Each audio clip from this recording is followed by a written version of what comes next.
La France compte 1 300 000 associations, elles emploient 1 800 000 salariés. C'est un secteur qui compte économiquement, c'est aussi un secteur qui souffre de la conjoncture et dont les problématiques, parfois, en tous les cas, ressemblent à des problématiques du secteur privé.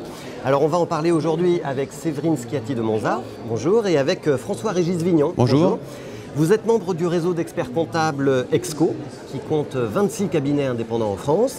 Et au sein d'EXCO, vous participez tous les deux au groupe de travail secteur associatif. Alors François-Régis Vignon, je voudrais commencer par vous poser une question. Est-ce que, sachant que les cabinets d'experts comptables aujourd'hui travaillent essentiellement avec les entreprises, est-ce que ça veut dire qu'au XXIe siècle, une association ressemble de plus en plus à une entreprise ?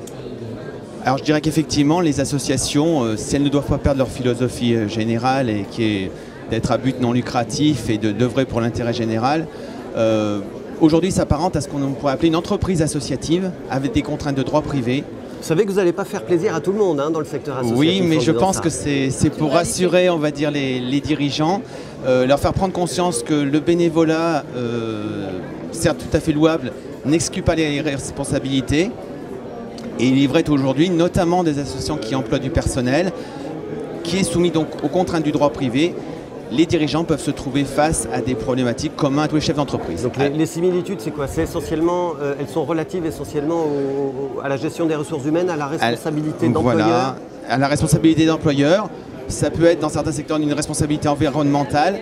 Toutes les contraintes qu'a une structure de droit privé. Une association est une structure de droit privé. Certes, par contre, bien sûr, elle n'a pas les mêmes contraintes qu'une société, on va dire, commerciale, qui, par exemple, doit servir des dividendes à ses actionnaires ou associés. Bien sûr. En revanche, on sait que beaucoup d'associations travaillent désormais dans le champ concurrentiel parce que la société est structurée de cette façon-là. Voilà, effectivement. Et dans ce cas-là, elles peuvent se trouver confrontées à des problèmes de fiscalisation qu'il convient d'examiner avec le plus grand soin, encore une fois, pour rassurer les dirigeants. Alors François-Régis Vignon, chez EXCO, avec combien d'associations travaillez-vous? Alors actuellement, nous travaillons avec plus de 1100 associations, dont je dirais...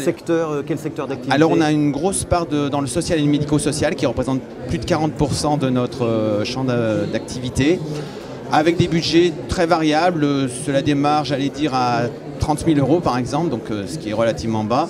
Et ça peut monter jusqu'à près de 150 millions d'euros sur des fédérations, par exemple. Là, vous me parlez de quoi? De budget annuel? Le budget annuel de fonctionnement. D'accord. Et donc, vous estimez la taille des associations en fonction de leur budget annuel ou en fonction du nombre d'employés? Enfin, quels sont vos critères? J'allais dire les deux. C'est-à-dire que c'est vrai que le budget annuel, quand même, ça permet quand même d'avoir une bonne idée du volume d'activité que génère cette association. Mais effectivement, le nombre de salariés qu'elle emploie est très important pour nous, ne serait-ce que pour les seuils réglementaires, pour apprécier les exigences auxquelles elles doivent répondre. Merci. Séverine Schiatti de Monza, oui, vous allez prendre le micro. Bonjour. Bonjour. J'ai envie de vous demander quels sont les enjeux, les défis majeurs des associations en 2013, 2014, 2015, d'après ce que vous voyez, vous, dans votre Alors, d'après ce qu'on voit, nous, il y a deux types d'enjeux majeurs. François-Régis nous parlait de responsabilité. Les associations vivent dans un monde réglementaire de plus en plus contraint et elles vont être obligées, elles l'ont déjà été, à se professionnaliser, voilà, à structurer leurs fonctions comptables, leurs fonctions financières, leurs fonctions juridiques. Alors, on ne parle pas de toutes les associations. Le club de boulistes, non, le club de boulistes, normalement, n'a pas forcément besoin de se professionnaliser.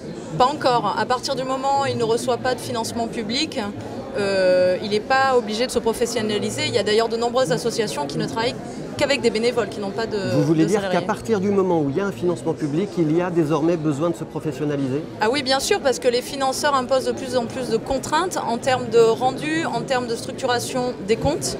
Ils demandent de plus en plus de comptes pour contrôler l'utilisation de l'argent public qu'ils distribuent. À ce moment-là, l'association est obligée de se professionnaliser. Bien sûr, c'est en fonction du financeur et en fonction du niveau de financement qui est reçu. Parce qu'il faut rendre des comptes. Alors, il faut se professionnaliser. Et puis, il y a une autre contrainte qui est majeure et qui se pose à tout le tissu économique en réalité, qui est celui de la conjoncture extrêmement difficile. Voilà.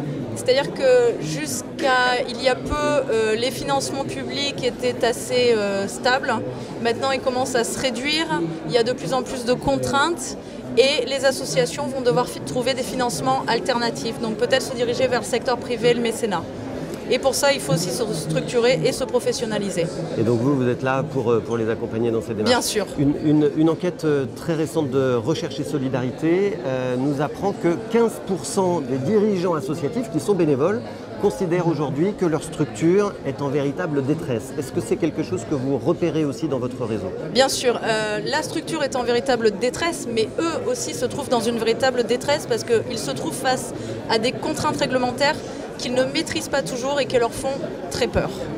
Donc la détresse, elle vient de la réglementation, elle vient aussi peut-être aussi de la pérennité de l'association, de la pérennité façon dont financière. on trouve des nouveaux financements, des nouveaux bénévoles, la continuité du projet associatif. Et surtout, la continuité du projet associatif, il faut développer de nouvelles activités. Il faut faire attention quand on rentre dans le champ concurrentiel parce qu'on leur demande de trouver des financements alternatifs, mais ils risquent de se retrouver fiscalisés si ils interviennent trop sur le secteur concurrentiel. Et puis, en même temps, certaines associations sont fiscalisées et elles l'assument parfaitement parce qu'elles sont dans le champ concurrentiel. Mais quand elles doivent être fiscalisées, il faut qu'elles le soient. C'est-à-dire qu'il ne faut pas qu'elles continuent à réaliser ces activités entre guillemets lucratives sans être assujetties à la TVA, enfin aux impôts commerciaux. En tant que cabinet d'experts comptables et réseau de cabinets, est-ce que vous voyez de la même façon qu'on voit dans le secteur privé des faillites d'entreprises, est-ce qu'on assiste aujourd'hui à des défaillances d'associations? Alors oui, nous en tant que professionnels, en tant qu'experts comptables et commissaires aux comptes, on assiste à des défaillances d'associations.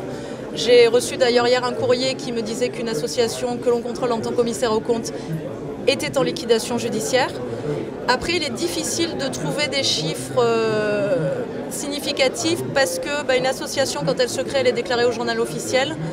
Certaines, quand elles sont mises en liquidation ou qu'elles disparaissent parce qu'elles n'ont plus de raison d'être, ne le publient pas forcément. Donc on parle. Se mettent en sommeil sans forcément aller au tribunal de commerce. Exactement. Elles n'ont plus d'activité, elles ne fonctionnent plus, mais elles ne vont pas au tribunal de commerce. Je vous remercie. François-Régis Vignon, je me retourne vers vous de nouveau. Quels sont, à votre avis, les risques principaux pour les dirigeants associatifs bénévoles dans les années qui viennent? Alors, comme j'ai souligné tout à l'heure, le bénévolat n'exclut pas la responsabilité. Et effectivement, le dirigeant d'association, quand il se trouve en difficulté financière notamment, il ne faut pas qu'il hésite déjà à consulter ses conseils, s'il en a, on va en prendre s'il n'en a pas. Et surtout qu'il aille, s'il voit par exemple qu'il se trouve en cessation de paiement, qu'il ne peut plus faire face à ses dettes, qu'il dépose son bilan. Alors au tribunal de grande instance, on a parlé tout à l'heure du tribunal de commerce, c'est le tribunal de grande instance qui est compétent effectivement pour toucher, mais qu'il a les mêmes contraintes. C'est-à-dire que s'il tarde trop, il a 1 mois et demi pour déposer son bilan à compter de la date de cessation de paiement, et s'il tarde trop, il peut se retrouver avec sa responsabilité mise en jeu. Parce qu'encore une fois, le président du tribunal fera certainement preuve de plus de mansuétude qu'à l'égard peut-être d'un chef d'entreprise du secteur marchand, mais il n'empêche que la responsabilité est présente. Le dirigeant associatif aujourd'hui, son risque principal, c'est le risque juridique, c'est ça? Disons que s'il exerce une gestion anormale et ne pas déposer son bilan, par exemple quand on est en cessation de paiement, c'est une gestion anormale, et avec toutes les conséquences que cela peut comporter, c'est-à-dire jusqu'à une mise en jeu de ses deniers personnels. Donc il faut qu'il soit très vigilant. Donc on revient sur cette notion du besoin de professionnaliser les associations, mais est-ce qu'on ne va pas perdre là tout le sens du bénévolat finalement?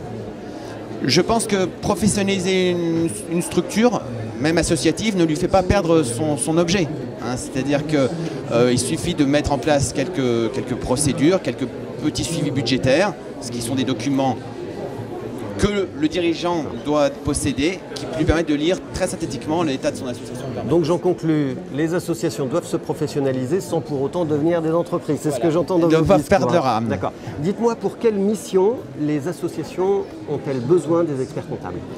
Alors, je passerai vite sur la mission de comptabilité, puisque chacun comprendra évidemment que, bien sûr, on est là pour ça. Mais je pense aussi que les associations doivent s'entourer de conseils, sur le plan juridique notamment, parce que par exemple les statuts, souvent quand on crée une association, c'est 4-5 personnes de bonne volonté qui font des statuts sur le coin d'une table.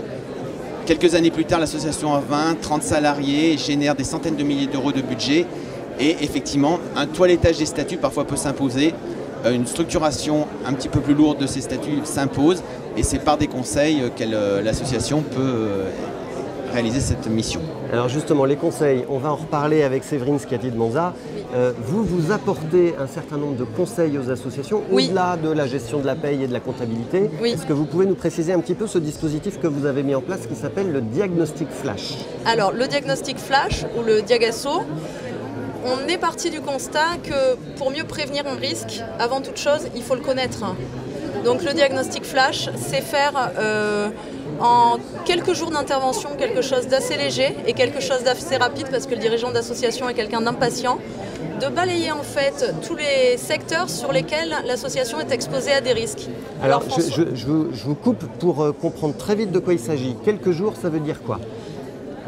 En combien de temps est-ce que vous intervenez? On a vu tout à l'heure qu'il y avait toute taille d'association, donc c'est très difficile de donner une durée comme ça, mais on va dire, on essaye de faire une mission entre 5 jours d'intervention maximum, 5-7 jours d'intervention. En 5-7 jours, qu'est-ce que vous regardez dans l'association? Alors, on va regarder tout ce qui est gouvernance, le fonctionnement des instances, comment fonctionne le conseil d'administration, le bureau. On va regarder les statuts, puisque François-Régis tout à l'heure nous a dit que les statuts ils sont faits, puis 10 ans après c'est toujours les mêmes, sauf que l'association elle a évolué, elle n'a plus les mêmes activités, elle n'a plus le même fonctionnement de conseil d'administration, etc. Donc on va regarder les statuts, la gouvernance, on va regarder s'il y a une gouvernance transparente, s'il y a une gouvernance qui fait participer tout le monde, si le pouvoir n'est pas sur une seule personne.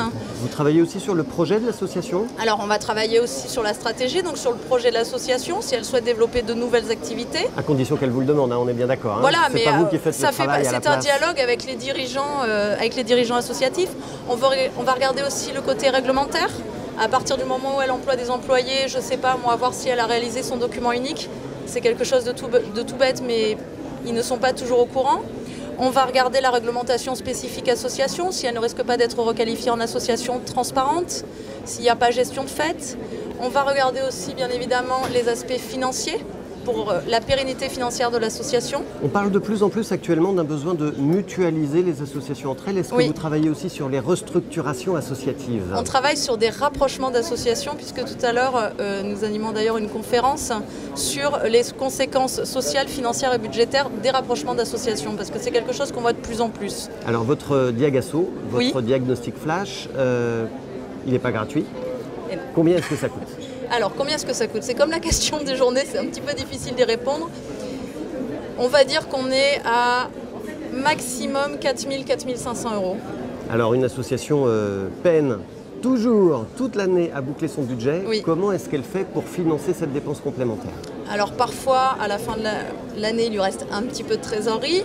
Et il y a aussi les dispositifs locaux d'accompagnement. Le DLA. Voilà, le DLA qu'on trouve dans chaque département et qui peut être amené, ça nous est déjà arrivé d'intervenir de cette façon-là, qui peut être amené à financer ce diagnostic parce que ça va tout simplement aider l'association à se pérenniser et à continuer à exercer son utilité sociale. Séverine Scati de Monza, je vous remercie. Merci. Je remercie également François-Régis Vignon. Merci. Et je rappelle que tous deux sont membres du réseau d'experts comptables EXCO qui compte 26 cabinets indépendants en France.